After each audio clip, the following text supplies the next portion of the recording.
Good morning and welcome to this month's ConstructionCast. This morning we're going to be talking about the Building Safety Act. Over the last 3 years, the construction industry has been grappling with the requirements of the Building Safety Act 2022. We're seeing new projects facing delays, navigating through the approval gateways 2 and 3, and some of the cases are making their way through the courts at the moment. So guidance and advice is constantly evolving, and it seems we all still have more questions perhaps than when we started. So this month we're going to take another look at the Building Safety Act. I'm joined as always by 3 experts. Firstly, we've got David Sawtell, a barrister at 39 Essex Chambers. David specialises in major construction, infrastructure, PFI and property disputes. He's an expert in building safety cases. He has acted in some of the landmark cases. He often works on an international scope in complex arbitrations and multi-jurisdictional matters, combining his description on his website says he combines academic insight with a practical approach, and that he is known for strong advocacy and a client-friendly manner. Our second guest this morning is Josh Waterman, and Josh joined us a couple of years ago for a look at the Building Safety Act in its early days. He's a former project director. He worked at Turner & Townsend for 10 years. He has experience in various industries: health, science, education, mixed use of real estate. He spent 7 years on the project leadership team for the development of Battersea Power Station, working closely with the design teams and building control teams to reach compliance with the building control and fire compliance requirements. He then set up his own consultancy, Building Safety Act Consult, who help clients navigate through the Building Safety Act. And finally, we have Sanjiv, who is head of technical at United Living. She's an architect by training. She qualified in 2008 before working for some of the UK's leading architectural practices. More recently, her career is focused on working as technical lead for a number of housing associations. And in addition to her day job, she's also a volunteer with Action for Race Equality, and has been described by her peers as thorough, organised, hardworking, and a pleasure to work with. And it's always a pleasure when I get to catch up with Sanjiv. So it's great to have you all with us.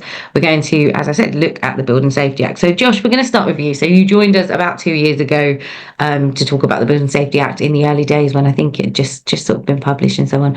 What have been the main changes you've seen in the industry since that point in time?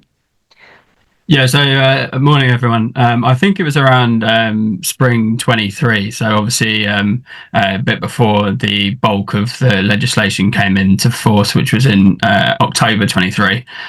So obviously at that point we were very much talking about how big a change this is going to be for the industry, how much behavioural change was going to need to take place, and what a big impact it was going to have. I'm not sure how many people really believed it at that stage, or if it was really going to happen. But I think it's safe to say, two years down the line, it certainly has. There's been a massive change across the industry, and I think the industry is still, to be honest, grappling with the changes and what it means for the industry. As you rightly pointed out at the start, there's a lot of focus around Gateway 2. Because that's one of the main pinch points at the moment, but that is obviously only for HRBs, high-risk buildings. So it's a smaller proportion of the market. There is obviously, it affects all buildings and all construction work. So there's a wider piece there. I think in terms of what's happened since spring 2023 is that we've kind of got 2 big moving parts, which is the industry getting up to speed, the industry adapting to the changes that are required to meet the legislation, particularly around Gateway 2s. And then I think the other side of that is the regulator, and the regulator setting up in the role that they're doing. There's a lot of criticism in the industry currently about the regulator. I think we do have to stop and pause and remember that effectively they've set up a new regulatory body from pretty much a standing start. So they've got a challenge as much as the industry has. And my perhaps way too diplomatic view would be that there's work to do on both sides. We still even now get people come to us asking us for advice, saying, "What's this Building Safety Act thing?" I mean, that's quite concerning for us, because we're sort of 2 years down the track, and there's people definitely out there carrying on as if it doesn't exist, which is still quite concerning. I think the broad part of the industry now has got at least an awareness of it and started to get their heads around it. But I think particularly when it comes to HRB works, there's still a long way to go in terms of demonstration of particularly building regulations compliance. I think it's also probably exposed a potential competency gap as well, even more so than we already had in the industry. I think it was probably something we were already grappling with, but I think that's probably been exposed wider. There's certainly a competency gap in terms of people needing that technical advice to try and prepare a solid building regulations compliant design to demonstrate compliance with the regulator, particularly through Gateway 2. And I think there's been a slight perhaps underestimation of what that's going to take, you really do need to explain everything in terms of building regulations compliance. I mean, effectively, not much has changed in terms of actually complying with the building regulations. This is about process and demonstrating compliance. It's about demonstrating why you're compliant and demonstrating that you are compliant, not just saying I'm compliant, which is perhaps what we were doing in the old world, should we say. So I think there's been a lot of change since we probably last spoke, good and bad. I think we're obviously talking about 2 years down the track. Certainly the early days were very much right. No one's really sure what's going on here. I think people have got a bit more of an idea, but I think the regulator is without a doubt struggling to deal with the amount of Gateway 2 applications that are coming through. But equally, there's bits that clients and people submitting applications can do to sort of really nail down that application. And certainly having done Gateway 2 applications as a business and had ones approved, we've learned through the process of doing that. And there's certainly some key points, which I think is your second question. So I'm going to stop. It is, yes. That was exactly going to be my second question on Gateway 2. So, what are we seeing? We're seeing lots of frustrations and lots of delays happening, and lots of people are complaining, and it's been all over the news. But so when you're working with clients that are in that stage and trying to get themselves through the Gateway, what's the advice you're giving them? What can we be doing? Are you just waiting and seeing what happens, or can you be proactive and moving things along? Yeah, I think the key is, and this might sound like a bit of a silly answer, but I think the key is doing a good application, putting in a good application. And what that means is there's a fine balance between providing the detail that the regulator needs to see and not providing them too much information. And that's taken a while to get through. And there's been a big piece around sort of level of design information. And I know, Sanjiv, we spoke about this when we had a bit of a pre-call. Certainly, I think people are looking for a sort of, is it stage 4, REBA stage 4 information? Is it stage 3? There's not really an answer to that. It's you need to demonstrate building regulations compliance, and that will look different for different regulations in different parts of the approved documents. So it really depends what you're trying to demonstrate. I mean, a good example is car charging. You're going to need minimal levels of information to be able to demonstrate compliance with that regulation. If we're talking about Part B fire or talking about Part A structure, it's going to require lots more information to be able to demonstrate to the regulator that you're providing a building regulations compliant design. So yeah, I think there's a bit of learning for the industry to do there. And on the flip side of that, let's not beat around the bush. The regulator hasn't exactly been forthcoming in that. I think they are realizing that they need to give a bit more help to the industry and a bit more guidance, but equally they're not going to provide it to us as an industry on a spoon and spoon feed us. So there's work for us to do as professionals, I think. I think the bit that the regulator probably could have helped out with is sort of saying what's really important for them in an application. For example, I was in a call I think 2 or 3 weeks ago, and there's a project description section of the application that is suddenly the most important thing in the world. And that's where all the detail needs to go, which is also word limited. So it's a bit of a strange one. So, and I think that's where the regulators slightly sort of shot themselves, is because things like that could have been easily resolved. And I think that should have been front and center at the start of this process. And when the legislation came in, is right, the project description is really important to us. You need to lay out really clearly in the project description what you're trying to do, what the works are, and things like that could have helped. I think the other thing we're seeing is, for example, there's no particular box on the form for a start date and commencement date, and that was pretty much the first question we got asked in our application, and we were asked for another 28-day extension just to give a start date and a commencement date. So it's bits of learning like that which I think probably could have been handled better by the regulator. Like I said, I think they are learning, because we've used a pre-application service a couple of times now and have been involved in that, which is a slightly separate team from the team, from my understanding of the regulator, from the team assessing applications, building control applications. So there's that facility there now to talk about particularly the complex projects. So we've just gone through with a multi-tower scheme, sort of tested our strategy in terms of how we're planning to submit the applications, what they're going to look like. And that's definitely eased some questions on that particular project and enabled us to sort of move forwards quicker. So I think challenges on both sides.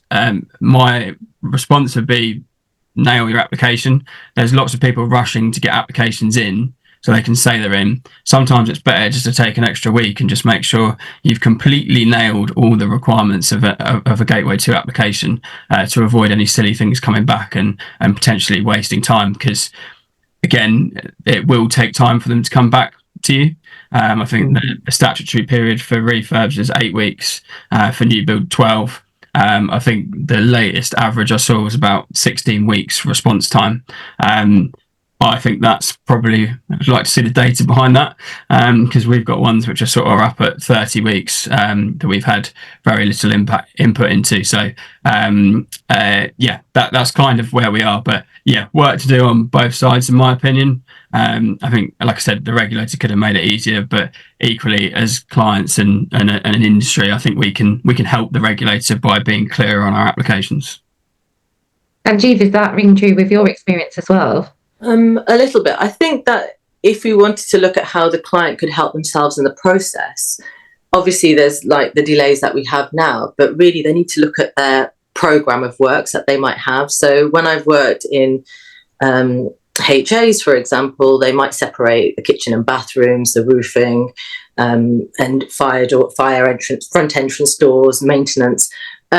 Really, they need to look at their program of works for the next 3 or 4 years and bring that work into one package, because doing this work is so expensive. Going out to the consultant team, getting the right appetite from the consultants as well to tender for this work. And if you can combine it into one application where there's no real outstanding items on like the FRAs, so that you're covering all the bases, then that would really help, I think, with that application process.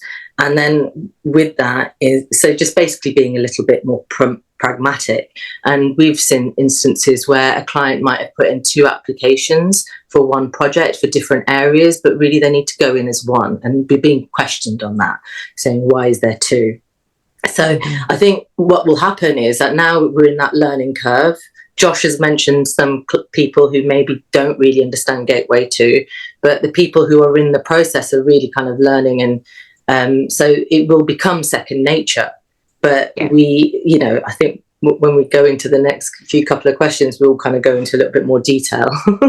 Yeah. So it seems like we're all learning. The regulator and the industry are kind of learning together, and there's still a bit of ambiguity there. And it's we expect the process, I guess, will evolve as time goes on. Sanjiv, do you think clients are struggling to understand what's required of them? Is that one of the frustrations and adding to the problems there? I think they are, and it's a cultural shift with new builds. When you're looking at them and when you're looking at the claddings, it's a little bit easier in some ways. But when the ambiguity really comes in when you start looking at the internal works that are regular kind of maintenance elements. So I do think that the BSR do need to provide some clearer guidelines, because the level of the building approved inspector what they require will vary from individual to individual. and what information that they want to see. So if I was doing fire door, for example, a replacement on a building, one might say, it's okay, just tell us what the specification is, your whole door schedule and some typical details and some elevations. Some might say we want to see some typical apartment layouts as well as throughout the building where you're going to replace them. And one might say we want to see everything in relation to that. And I think that we need to be really mindful about how much information we can gain. And if we do a medium approach, then it would be good if we had a little bit more time when the building regulator comes back to us and says, you've got 2 days to get the rest of the information together, or 5 days, where we can extend it out, because we have to do a level of intrusive surveys, for example, for some of this work. And to go back out and get that information, going back to the market can take a little bit longer than what they're offering. So when you're at the end of your 30-week process, might be 30 weeks now waiting for a dialogue with the BSR, you then get stuck in a 2-week window-ish. So it'd be nice to just be able to extend that out rather than having a decline, so that you can just get that, tie it up in the way that we need to do it. Yeah. And Josh, I know you've been sort of feeding back to the regulator, and you've been giving them some recommendations on how we can improve this process. What kind of things have you been discussing? Yeah, I think there's a careful balance and a bit political as well, because obviously certainly the government and the BSR don't want to be seen to be diluting or reducing the essence of the Act. And I, to be honest, I think some might say the Building Safety Act is overkill. That's an opinion that everyone will have a different opinion on. Personally, I think having just been out to a project only 2 days ago where there was loads of windows propped up by a load of 4x2 and massive gaps around the frames and only fixings in every other fixing hole. That was a project completed in sort of the mid-2000s. That kind of thing would suggest why we're probably where we are. And I think the problem is that the approach has been, right, everyone's going to be treated the same. There's a lot of people out there who have been doing the right thing and building properly and constructing properly and abiding by the regulations, but unfortunately I think that there has been people out there who haven't been. So I can understand why we are where we are. I think there's probably some things that can be done to ease some of the perhaps tension between the regulator and the industry. I think someone's just put a comment in the chat which is around if the resource doesn't get better, then the friction will continue and the problem will just become worse. But I think there's some simple things that could be done. For example, I'm a massive advocate of having at least one meeting with the applicant. We've had a scheme, a Gateway 2 scheme, which was approved within 12 weeks, which is our quickest one. And halfway through, the individual from the regulator reached out to us and asked to have a meeting. We didn't really talk about anything to do with the building regulations. It was purely for him to understand the project and for him to understand the works that we were doing and not doing. And that was a massive help, because I think that gave their team a clearer picture of exactly what was going on. The person wasn't local to the area where the project was, so it gave them an opportunity to understand what the project is, and for our team to talk through it with them. And they're the best people to talk through it, because they're the people who have lived and breathed it. Sometimes I think these applications are hitting desks cold and people perhaps don't even know where the place is.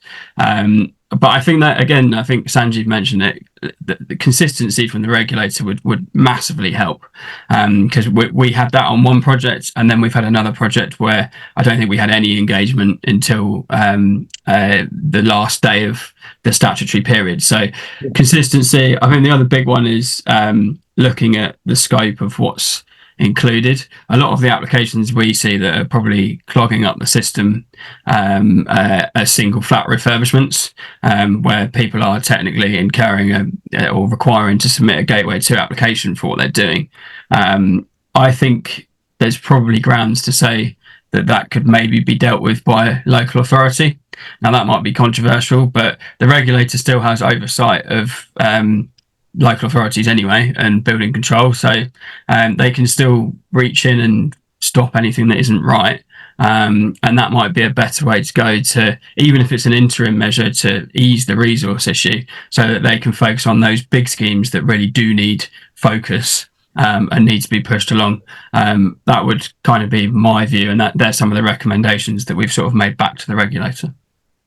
Brilliant. Thanks, Josh. Now we're going to switch it up a bit and have a look at the other side of it rather than the front end, the stuff that's now going through the courts, because we're starting to see more and more cases come through the courts and we're getting some decisions and it's changing a little bit of our understanding of what's going on. So, David, lots happened since the last time we spoke about this. Can you give us a brief overview? And you know, we are so limited for time, so I know this talk could go on for hours, but of some of the highlight cases that you've seen and what they mean for those in the industry and building projects.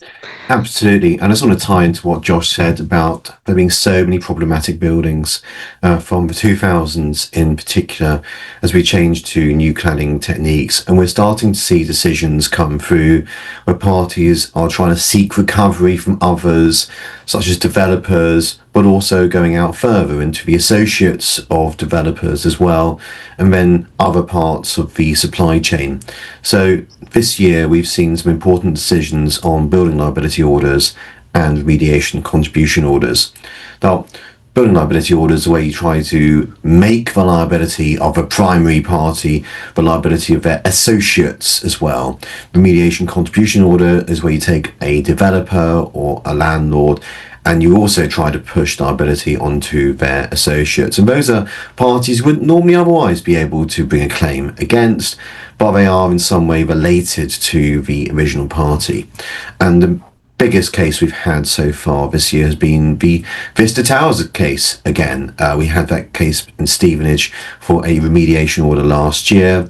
The big railway pension fund, Grey GR, brought an application against tens of associates of the developers. I think in the end we had over 70 involved in the claim and got a remediation contribution order for millions of pounds against them. The key point was the just and equitable test in that case, because even if you are an associate, the tribunal or for BLO, the High Court has decided it's just and equitable to make an order. And what the tribunal in Grey looked at were linking factors. So if there were additional linking factors, then the associate had to explain why it wouldn't be just and equitable to make an order, and we're looking at countervailing factors as well. What we didn't see in that case was an overall holistic approach as to just and equitable. We've also seen the progress of litigation in St Andrew's House. That's been the 381 Suffolk Park Road RTM company litigation, which at the end of last year led to a building liability order. And Mrs Justice Jefford made it clear in the TCC what we're looking for in a BLO and what we're not looking for in a BLO. So, for example, she made it clear it's only claims under the Defective Premises Act and building safety risk which will lead to liability on an associate. It isn't simply opening the door and all liability goes through. So large parts of liability were not allowed to be admitted as part of a BLO. Secondly, it didn't have to be a claim for a specific sum. The order was simply effectively a declaration saying that the liability of the primary party was also the liability of the associates. So it's an instructive and an important case. A third important case is probably BDW Trading and Ardmore Construction. Now, you're seeking a BLO, you want some information. Section 132 Building Safety Act gives you a platform to make an application for an information order, but actually turns out it's quite limited, and the parties you can get that information from are very limited, and the circumstances which you get that information from them are actually quite limited as well. So that case is worth a read. It explains, and His Honour Judge Keyser, KC, sitting as a judge for the High Court, explains the explanatory notes to the Act are in fact wrong when it comes to information orders. So I think we're going to see a bit of that coming through, where the explanatory notes are going to be played with, going to have to be adjusted, because some of it does appear to be incorrect at the moment. Interesting. And when we had our planning session for this a while ago, we talked. There were a couple of cases going through the Court of Appeal, and we wasn't sure if we'd get a decision. I don't think we have got a decision on those yet, but what are we expecting to see, and what might those Court of Appeal cases tell us? So before the Easter break, we had combined appeals or appeals heard back to back in the Olympic Park case of Stratford Village Development Partnership, EVML against Travellon Homes, and also Adriatic Land 5 Limited against long leaseholders at Hipsley Point. And that was heard by the Court of Appeal between the 19th of March and the 21st of March. Haven't had a decision yet. It's on YouTube if you want to go and watch the arguments. But what we saw there really were, what is the just and equitable test, and what is the court looking for in the just and equitable test, and also what is the retrospective nature of liability under the Building Safety Act. And that's why those two appeals were heard together, because both of them involve a question of to what extent is the Building Safety Act retrospective. Most of us assume it is retrospective because of the way in which it's drafted. But significant previous case law suggests that you should lean against that, and there's a presumption against a retrospective effect to legislation that is clearly intended to be retrospective. So we haven't had a decision in those two cases yet. I think we're going to see some important decisions on just and equitable come out, and Travellon Homes is a perfect opportunity for a Court of Appeal to give their take on what is the meaning of those three words. Thanks, David. So we've got a little bit of time left. I've got one more question to ask all of you, but if anyone we've got a couple of questions come through, but if anyone in the audience wants to ask a question or two, we can probably get one or two to the panel. But before we end today's session, and Sanjiv, I'm going to come to you first. Do you think the Building Safety Act is working? I think that the principles are amazing. I'm all for it in every way, shape and form, especially for the residents, and the level of transparency for the PAP to understand their building. And I think, though, it is that cultural shift, and it's quite significant. I was fortunate when I started my career as an architect that I was able to work on traditional forms of contract, which meant that before going out to tender, everything had to be coordinated and nailed, and that was brilliant. And then when I had to go to the D&B world, it was like, what is this? Because the level of information required and that drive to the bottom, it wasn't great. And so I was very happy. So when in 2020, the draft bill came out and I read it, I was like, this is great, especially when I was head of technical in the client body, because you want to see quality of building there. And that means that you have to spend time on it. And so what it's doing is it's changing how the market works, but not many people have experience in that way of working. So there's a skill shortage. The consultant pool has reduced when you come to competencies. And I think competency around consultants is really important. And I think it needs to be throughout the board. Because I have seen things when I was a client that I wasn't quite happy with, where you kind of want to go, that's not right. And we need to be looking at this in a slightly different way. Go back and look at this, please, because you have to challenge the people you work with. Now, that competency level, it's important and we need to meet it, but that makes that pool smaller.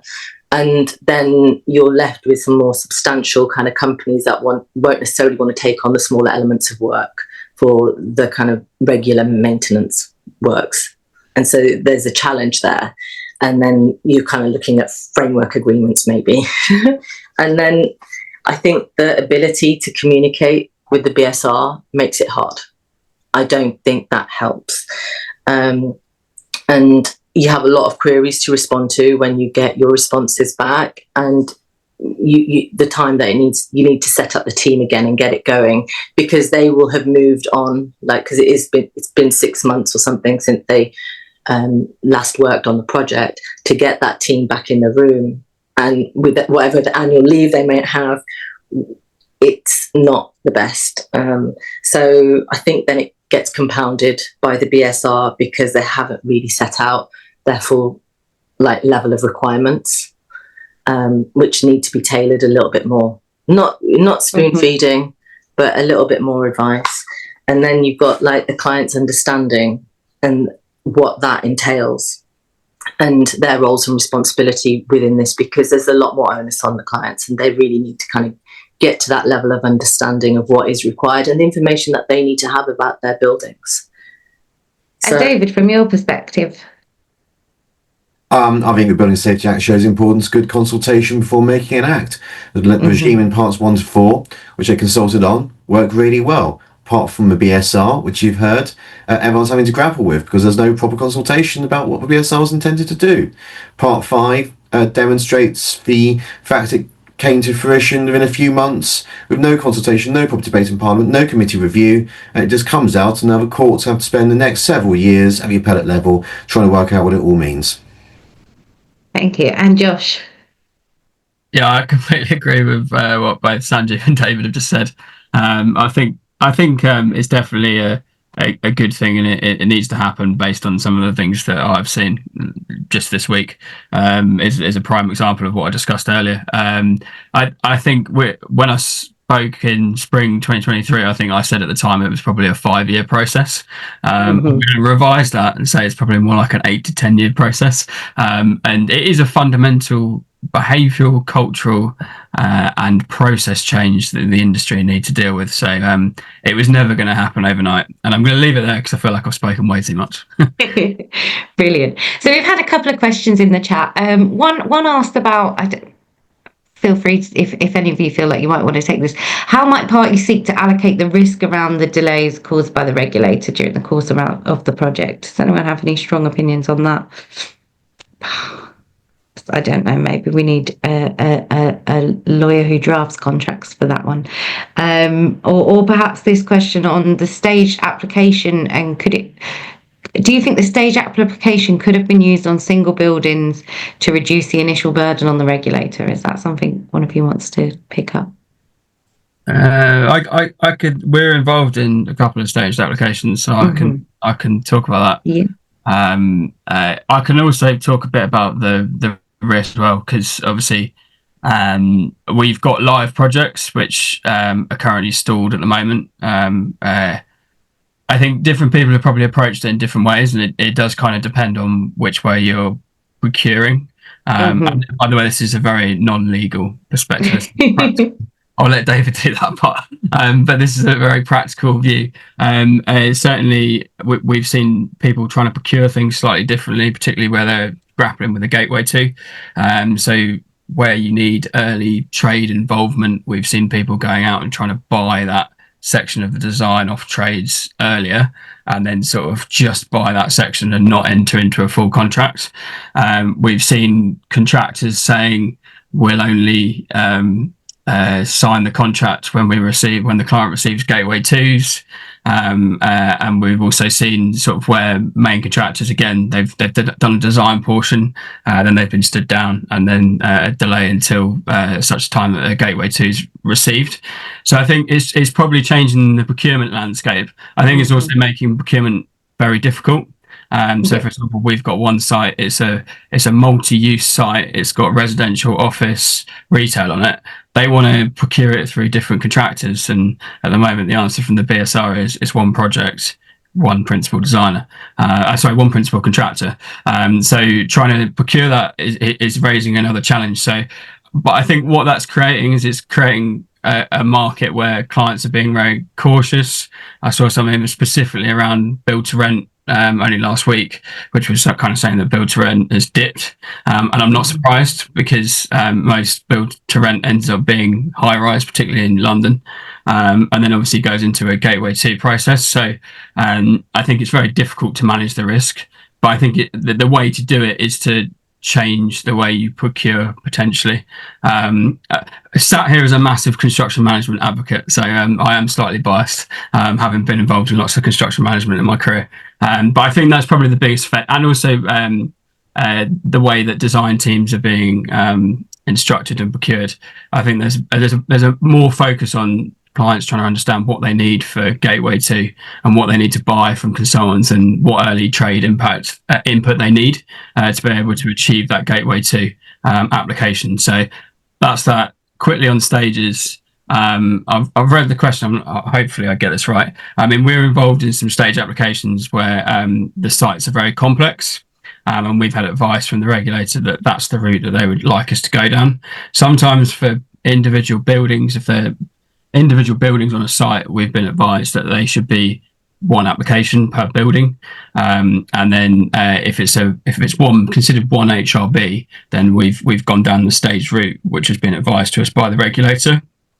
I don't think staging will necessarily help ease the challenges with the regulator, and in fact the latest advice we've had from them is actually they prefer to have all the information all at once, and not get a bit part view of a project. So I think if you've got a single block, the regulator's probably going to say, well, we want to see all the information for it, we're not going to stage it. And that is kind of how building control used to work. You'd submit your piling information and then you go and whack some piles in the ground. So yeah, I don't think it'll really help the issue. Staging can work where you've got sort of very complex HRBs that can be broken down. But even then, we're finding that you're then creating lines of responsibility, and sort of design lines of responsibility of who's responsible for what, and both with the contractor as well. So if you are trying to change a principal contractor and bring someone else on board, it creates another line of responsibility. So they're kind of some of the issues that we're dealing with on some of the more complex schemes, which is nothing new. It's just that we've now got the HRB regime in place as well. Yeah. Sanjiv, David, do either of you want to comment?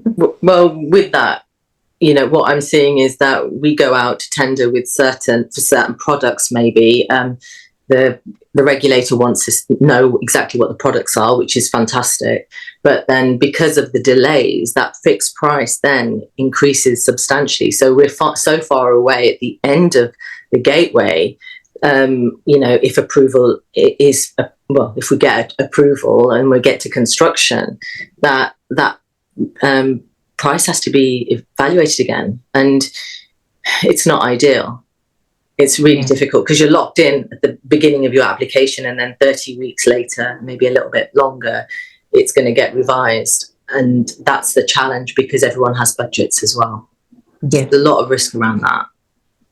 I mean, there's no industry consensus on how to deal with it at the moment, certainly from a contractual perspective. JCT released a new form of contract and basically decided to stay out of it and didn't give any guidance whatsoever. And I've criticised them before and I criticise them again for that, for refusing to give guidance to the industry. We need a clear steer from somebody as to how we allocate the risks fairly between the employer, the contractor and subcontractors and the design and consultancy team, because at the moment we've all got bespoke solutions, but to how to deal with delay and the issues which we have no clear indication as to what is actually fair. Yeah. Some of that though is around worldwide economic issues that happen. So when I was working in the HAs, we had Brexit, unfortunately, and then we had COVID, and the things that we saw we weren't expecting, like the supply, just materials. Yeah. I guess one thing we've all learned though is what we're not expecting is likely to happen, and we need to have contracts that can deal with that. I think that's all we've got time for this morning. It's been a really, really good discussion. As always, I'm sure we'll be back talking about the Building Safety Act, perhaps in another 2 years, and seeing whether where we've got to at that point, because it's such an evolving topic, and I know it's always so popular. I expect we'll be back talking about it before then, in fact. Thank you for joining us. Thank you to our panel. Just a quick note, because there's been a few notes in the chat. The recording of this session goes up on the Limesage YouTube channel. You can go on there and see all our past recordings, and if you subscribe, you'll get a notification when the latest episode is published. And the next month we're going to be looking at dispute funding. We've got some great speakers on that, so again, keep your eye on the Limesage website and in your emails and the social media and so on, because we'll be sharing the details of that very, very soon. And Josh, of course, Stuart has just stuck in the chat, will be speaking at our Construction and Law Masterclass, again on the building safety, which is on the 4th of June. That's part of London International Disputes Week, and I think we have speakers from David's Chambers 39 Essex joining us for that as well. Again, all details for that are on the Limesage on the Limesage website. If you're a CIOB member, there's quite substantial discounts if you want to join us for that event. So go and have a look at that, and hopefully we'll see you either online in the next one or in person in June. Thank you all. Thank you so much to our panel, and see you next time. Thank you. Bye. Thank you.